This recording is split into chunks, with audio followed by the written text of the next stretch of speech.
The McDonnell Attack is characterized by white moving the pawn to f4 on move 2, where I recommend pawn to d5 in response to the Tal Gambit.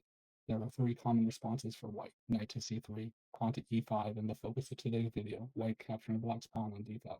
The idea is not to play an immediate queen recapture along knight c3, resembling a Scandinavian defense. The idea instead is to play knight to f6, planning on recapturing white's pawn on d5 with the knight. This is potentially a long-term pawn sacrifice, compensated both by black's control of the t4 square and the poor development potential of white's bishops. White now has two main options: bishop b5 check, where I recommend blocking the bishop check with bishop e7, and in the case of a trade, recapturing with the queen. White can then hold on to the pawn with pawn to c4, where I recommend playing pawn to e6, challenging white's pawn on d5. After a trade of pawns, I recommend checking white's king with queen to e6, followed by bringing black's knight to c6 and an immediate queenside castle.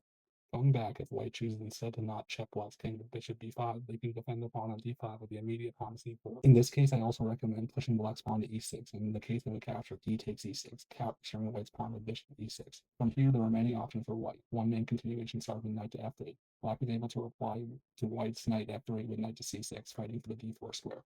White cannot realistically bring either of his bishops out, so his next four moves are most likely going to be bishop to e2, pawn to d3, castle on kingside, and knight to c3 in various moves. I recommend quickly bringing black's bishop to d6, pressuring white's pawn on the f4 square, followed by a quick castle and bringing black's rook to e8. Stay tuned for more continuations of the McDonnell Attack. Don't forget to like and follow for